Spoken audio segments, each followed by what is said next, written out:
Hello and welcome to Sunday Thoughts from Ardtrea and Desertcreat for Sunday the 12th of September. Just a few announcements today. First of all, would you please keep in your thoughts and prayers the Bleaks family from Ardtrea. Last week, Pauline Bleaks passed away unexpectedly. 20 years ago, whenever we moved here, we needed a childminder for Daniel, who was then, I think, maybe 3 years old. And someone recommended Pauline just down the road. And that's when I first got to know her. So she was Daniel's first childminder. And so we keep the Bleaks family in our prayers.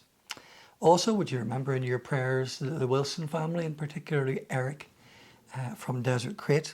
Eric lost a brother, Kenneth, in the past week, and would appreciate your prayers in the next wee while. A few other announcements, just two. Don't forget our Twilight Walk for Marie Curie at the end of the month. The last Saturday in September, Saturday the 25th, meeting at 8 o'clock in the evening at Tullyhog Fort Car Park. It's only a short walk. Just bring a torch because it will be getting dark, and bring some money, importantly, to throw in the tub for Marie Curie. There'll be tea and coffee, distanced and probably outdoors then, back at Desertcreat Hall Car Park. Lastly, a notice from choir in Desertcreat. They're rehearsing for Harvest on the 14th, the 21st and the 28th of September. I think that's all Tuesday nights, just double check that. All at 7:30. Doors and windows will be open, and please bring your masks. Harvest is the first Sunday of October in both churches, just morning service, and we're keeping it quite low key this year as we're still navigating COVID things. Hopefully next year we'll be moving towards normal. Now, today's a little bit different for these short Sunday thoughts, in that I want to show you the end result of some artwork that was done earlier in the summer.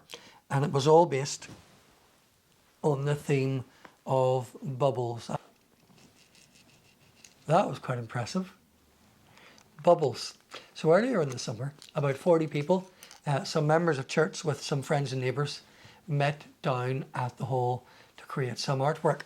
The project was made possible with a grant from Radius Housing, and we were encouraged to put together some artwork that in some way represented our experience during COVID lockdown. And so we chose the theme of bubbles because, well, bubbles was how we were surviving. You know, at home or at school and at work, we were living and working in social bubbles. So the art was created to represent things we had learned, or things that we had thought about, or things that had become important to us during lockdown. Here's a wee 5-minute video that gives you an insight into the opening night earlier last week. Thanks to all who took part.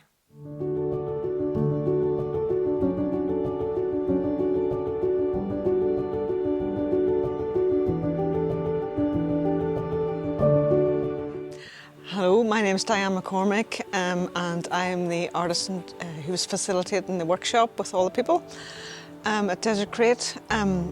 I think they've made a marvellous job of each individual piece. Has so much detail in it. And people put in very personal things that they missed when they were away or during lockdown, and things that they missed coming together to do, like going to church. Missed Sunday school, I missed my yoga class, and I missed going for walks with my friends on the beach, so that's what I put on my circle. So I think they've made a brilliant job of even just bringing so many different things together. I'm Jane Hassan-Scott from Cookstown, and on my plate I put on my running, found my love for running again over lockdown. Lots of walks to Crummy with the family, my son's trains, which he's obsessed about, and just my family, and taking part in the Scrubs NI, cutting scrubs for our health workers. So that was my plate. Hello everyone. I took part in this project down at Desertcreat whilst we were on, I suppose, lockdown last year, just to talk about how we found it. And so I sort of thought that we're sort of lockdown was tough enough, but we seemed to all stay together at home and we weren't split up or isolated, so which was a great thing. I thought that was a big part of what I had to say. My name's Betty Stinson, and I was delighted to be involved in the Desertcreat workshop, and I enjoyed very much making my plate. Thank you. Hiya, I'm Duggan. I'm the Communities Officer for Radius Housing, and I've just been in to see the ceramic mosaics in the hall here. They really look brilliant. Credit to everybody that took part in it, and we had great pleasure in helping fund this.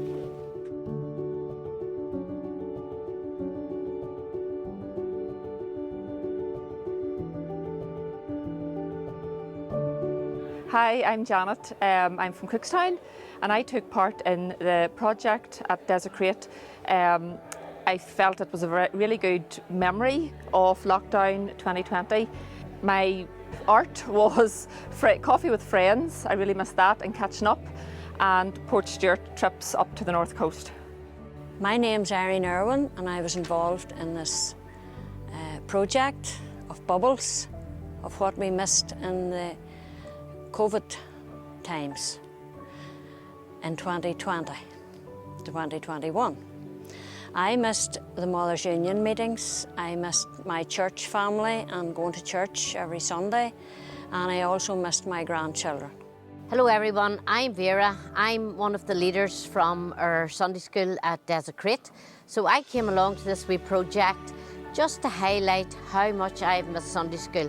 And the kids will see on the plaque the little children that come to Sunday school and what we learnt about, and the wee song that we did sing often, Jesus Loves Me, for this is all what Sunday school is about. It's just trying to learn about, just learning about Jesus and learning about God. And there is a wee word that I want to say to you, and it's joy, and that is J for Jesus, O for others, and Y for ourselves. And that is how we like to do things at Desertcreat, to reach out and support everyone in the community.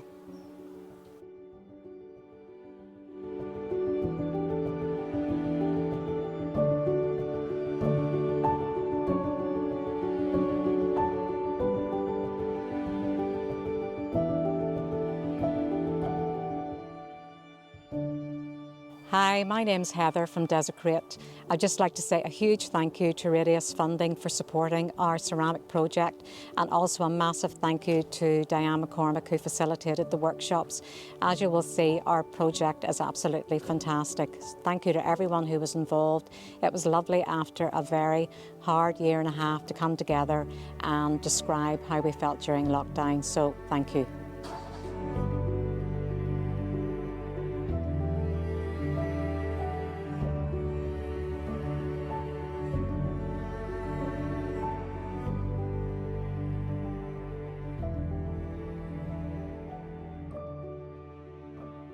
All right then, here's our short Bible reading for today from James chapter 3.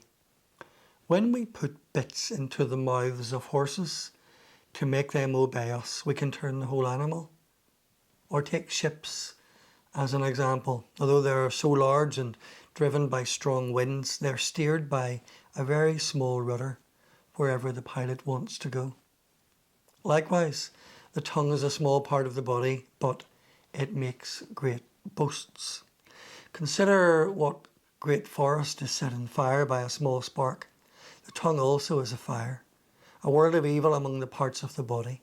It corrupts the whole body, sets the whole course of one's life on fire, and is in itself set on fire by hell. All kinds of animals, birds, reptiles and sea creatures are being tamed and have been tamed by mankind, but no human being can tame the tongue. It is a restless evil, full of deadly poison. With the tongue we praise our Lord and Father, and with it we curse human beings who have been made in God's likeness. Out of the same mouth come praise and cursing. My brothers and sisters, this should not be. Can both fresh water and salt water flow from the same spring? My brothers and sisters, can a fig tree bear olives, or a grapevine bear figs? Neither can a salt spring produce fresh water. Somewhere on my bookshelf in the study next door, there's an odd little book. It's called The Book of Insults. I'm not quite sure why I bought it, because generally speaking, I don't go out of my way to be deliberately insulting. But I think I took some kind of wicked pleasure in reading over the particularly clever insults thrown by one person at another over the years. And the funny ones, or the really clever ones, or the really cruel ones were written down and noted. A few classics. The actress Mae West didn't like a certain actor and said about him, when he was born, his mother should have thrown him out and kept the stork. Groucho Marx, also very good at insulting one-liners. He said about someone, I never forget a face, but in your case, I'll gladly make an exception. All this by way of introduction to this short reflection on James chapter 3. What he writes in chapter 3 is really all about taming the tongue. And its connection today, which is a bit forced, to be honest, is that often what we speak with our tongues is represented in speech bubbles, okay? So there's a kind of a connection between bubbles and James chapter 3. Now, it may not surprise you that when it comes to the art of talking, women talk more than men. That's a well-established fact. Apparently, data shows that women speak an average of about 20,000 words a day, and men about 7,000 words a day. Maybe women have to repeat everything twice because men don't listen, or maybe they have to recap or explain again because we don't get it. Who knows? Now, we communicate in different ways, of course. We can communicate through body language, through folded arms, or a clenched fist. And in those circumstances, you don't need words. You can communicate by simply looking. Looks can be a delight, looks can frighten, looks can kill. But mostly, of course, we communicate using words. And that's why we need to be really careful about the words we choose that can be written in a speech bubble next to our face. I mean, we can build people up with words. We can encourage words. We can tear people apart. We can leave them feeling utterly worthless just with words. With what we say, and also very importantly with how we say it, our tone of voice. Now, what James does in his little part of his letter here about being careful about what goes into our speech bubbles is he really shows how a small thing can have a big effect. And I think we maybe touched on this on Sunday Thoughts in the past. And he gives a couple of examples. Number one, horses. A small bit in a horse's mouth in the hands of whoever's riding the horse can have a huge, big impact on what direction the animal turns. Small thing, big effect. That's the point. Second picture in James chapter 3 is that of boats and a rudder. Now, I confess that I enjoy looking at boats more than I actually enjoy being in them. But James is using the same idea here. Just as a horse is steered by a small bit in its mouth, even a large boat can be steered by a very small rudder. It's the same principle. Small thing, big effect. So, having got us thinking about horses and boats, James now makes his main point. Small thing, big effect. Let's think about the words that we speak, our speech bubbles. James doesn't miss and hit the wall here. The tongue is a fire, he says. It can devastate. Think, he says, about how a spark can set a whole forest on fire. Or indeed, I would add, a building. Remember a few years ago a fire broke out high up in the Primark store, the old bank buildings down in Belfast's Royal Avenue. I remember watching it on telly on the afternoon news. It started upstairs, obviously with a small spark that made a flame that grew and grew and grew. And in no time at all, we watched the whole building being eaten up and consumed by the flames. We saw the fire spreading from floor to floor, the lovely clock being wrecked. And this big old building that had survived the Belfast Blitz was consumed, and we watched floors come crashing down. And then at night time there was only a shell of the building left. I was in the city a day or two later and had to walk past the site, and most of it cordoned off, but you could still see the remains, you know, the skeletal remains of the bank buildings. And it was a bit like going to a funeral, but you didn't want to see the remains. The city was really quiet and in shock. One spark, a small flame, devastating effects. The same principle applies to us and how we speak if we don't take care in choosing our words. How we speak at home, at work, in church, to individuals or to groups. Words spoken, especially if we're tired or wound up or stressed, can cause division and hurt and ruin people's lives for years to come. So we need to be on our guard, because according to James in his book, no one can tame the tongue. I don't know about you, but I am far more influenced by negative things that people say to me rather than by the positive things. I mean, people can say lots of nice things to me during the week and I don't really think much about them. Someone says something nasty or horrible or puts you down, and that stays with you. In fact, psychologists have researched this effect of negative comments, and they guess it takes about 45 positive comments to neutralise the effect psychologically of one negative comment. Apparently Einstein was once asked about the formula for his success, and he said success is X plus Y plus Z, where X is work, Y is play, and Z is knowing when to keep your mouth shut. I don't know if that's true or not. Regardless, let's be careful this week about the words we choose, the words we speak, and we'll end up in our speech bubbles. Take care, stay safe, God bless, and we'll see you soon. Bye bye for now.